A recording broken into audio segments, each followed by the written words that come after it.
अभी हाल ही में जो पैगंबर मुद्दे को लेकर बवाल खड़ा करने की कोशिश हो रही थी अरब देशों की तरफ से, वो सब कुछ पानी पानी हो गया है। डब्ल्यूटीओ की बंद मीटिंग में क्या ऐसा हुआ जिसके बाद जो लोग बाहर बयानबाजी करते हुए दिख रहे थे वो डब्ल्यूटीओ के अंदर हाथ जोड़ते हुए दिख रहे हैं। तो वहीं इन सब मामले में बांग्लादेश ने बिल्कुल नई बात कह दी है। जानेंगे क्या है मामला, इसके अलावा बहुत कुछ। आइए जानते हैं इन खबरों को विस्तार से। ये जो पिछले कुछ दिनों से अरब देशों की तरफ से एक मुहिम चली थी और ये मुहिम अब उनके ऊपर भारी पड़ती हुई दिख रही है। आपने देखा कि कैसे एक एक करके अरब देश अब लाइन पर आ रहे हैं। लाइन पर आने की वजह यह है कि कुछ कूटनीतिक रूप से भी दबाव पड़ रहा है, तो कुछ इस तरीके का माहौल हो गया है कि भारत की शक्ति का अंदाजा अब दुनिया के इन देशों को लगने लगा है।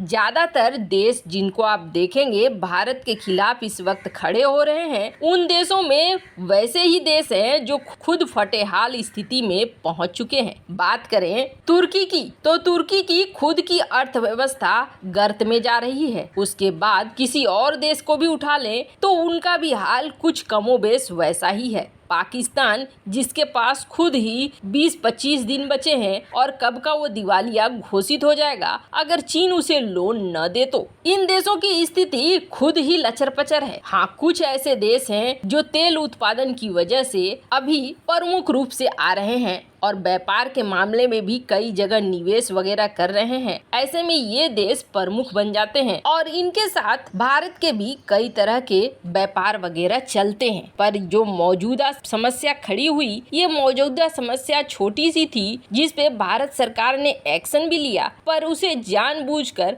बड़ा बनाने की कोशिश की गई, ये चीज देखने को मिला। लेकिन ये सारी चीजें अब बदलती हुई दिख रही हैं। जो देश भारत के खिलाफ बोला करते थे खुले मंचों पर, अब वो बंद कमरे में भारत से सहयोग मांग रहे हैं। और ये सब कुछ कहाँ हो रहा है आपको बता दें, ये सब कुछ हो रहा है इस वक्त डब्ल्यूटीओ में। दरअसल डब्ल्यूटीओ की 4 दिनों की बैठक चल रही है। ये बैठक इमरजेंसी तौर पर बुलाई गई है। इमरजेंसी तौर पर इसलिए क्योंकि 2023 में शुरू हो रहा है फूड क्राइसिस। लेकिन यहाँ पर बवाल खड़ा हो गया है और 2 गुट बन चुका है। एक गुट बना है डेवलपिंग नेशंस का, यानी जो विकास कर रहे हैं विकासशील देशों का, और दूसरी तरफ डेवलप्ड कंट्रीज यानी कि विकसित देश। ये दोनों ही आपस में भिड़ रहे हैं। इन सब के बीच भारत बन गया है प्रमुख और भारत के जो मंत्री हैं पीयूष गोयल, उन्होंने सीधे सीधे ये कह दिया है कि हम दबाव के अंदर काम करने वाले नहीं हैं। जब महामारी फैली, डब्ल्यूटीओ ने क्या कर लिया? डब्ल्यूटीओ ने क्या वैक्सीन को सही तरीके से लोगों तक पहुंचने में मदद कर दी या फिर खाद्यान्न को पहुंचने में मदद कर दी? जब दुनिया के ज्यादातर देश लॉकडाउन में थे तब डब्ल्यूटीओ ने अपना कौन सा रोल निभाया? भारत ने कई तरह के प्रश्न करने शुरू कर दिए कि आप मत्स्य उद्योग को लेकर क्या सोचते हैं और क्या करते हैं? क्या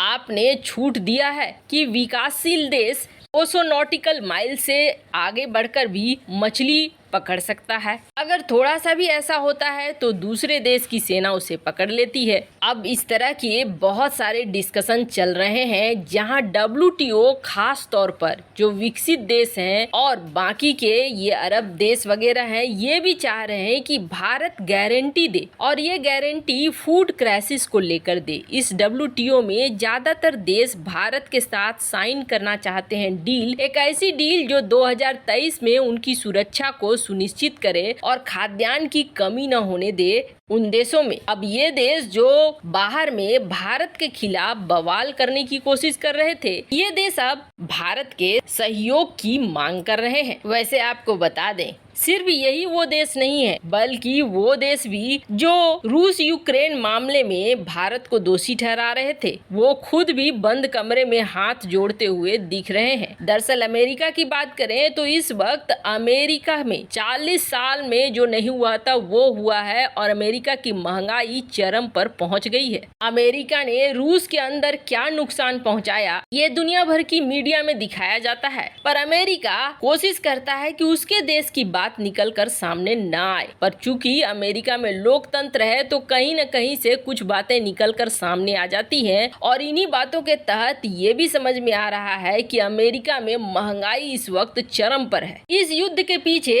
अमेरिका की भी हालत खराब है और सिर्फ इतना ही नहीं है कि अमेरिका ही परेशान है, बल्कि यूरोप की बात करें तो यूरोप पिछले 3 सालों से सूखे की मार को झेल रहा है। जर्मनी भी पूरी तरीके से परेशान है। अब ऊपर से रूस यूक्रेन की लड़ाई ने यूरोप के लिए सबसे बड़ा संकट खड़ा कर दिया। खाद्यान्न से लेकर तेल गैस दोनों के लिए ही खाद्य सामग्रियों की सबसे गंभीर समस्या सामने खड़ी हो गई है और ये समस्या सिर्फ यूरोप या वेस्टर्न देशों की नहीं है, बल्कि अरब देश सबकी एक ही कहानी है। तेजी से कम हो रहा है राशन और पानी और इसका खुलासा विश्व व्यापार संगठन ने खुद ही कर दिया है। अब WTO में इस आने वाले 3 और दिनों में क्या क्या फैसले होते हैं वो देखने वाली बात होगी, लेकिन इसमें भारत प्रमुख पद पर बैठा हुआ है। भारत के ऊपर दुनिया की नजरें टिकी हुई है कि कौन कौन से देश के साथ भारत डील फाइनल करता है और फूड क्राइसिस को रोकने में मदद करता है। तो जहां एक तरफ अरब देशों के साथ इस तरह के मामले चल रहे हैं तो वहीं प्रश्न बांग्लादेश को लेकर भी उठ रहा है। पाकिस्तान इस प्रोपेगेंडे पे लगातार हवा देने की कोशिश कर रहा है, यहाँ तक कि सोशल मीडिया पर कई फर्जी ट्वीट्स वगैरह भी पाकिस्तान की तरफ से लगातार आ रहे हैं। पर इन सब के बीच में बांग्लादेश के एक मिनिस्टर ने बहुत अच्छी बात कही और बहुत अच्छा बयान दिया है। बांग्लादेश दरअसल इस वक्त सिर्फ अपने खाद्यान्न सिक्योरिटी के ऊपर ध्यान देना चाहता है और दूसरे किसी मामले में नहीं पड़ना चाहता है। बांग्लादेश लगातार भारत के साथ समझौते कर कर आगे भी बढ़ना चाहता है। हमने देखा कि किस तरीके से ईरान के विदेश मंत्री इन सब मुद्दे के बीच भारत आए और उन्होंने कहा कि भारत ने जो कार्रवाई की है उससे मैं खुश हूँ, संतुष्ट हूँ और इस मामले को ज्यादा तुल नहीं दिया। तो वहीं दूसरी तरफ बांग्लादेश की तरफ से भी कुछ इसी तरह के रिएक्शन देखने को मिले। अब बांग्लादेश के मिनिस्टर ने ये कहा है कि हमें नहीं भूलना चाहिए कि बांग्लादेश को आजाद कराने में भारत के सैनिकों ने बहुत बड़ी मदद दी है। भारत के कई ऐसे सैनिक हैं जो इस बांग्लादेश की आजादी में मारे भी गए। उन्होंने हमारे लिए खून बहाया है और भारत सरकार ने जो कार्रवाई की है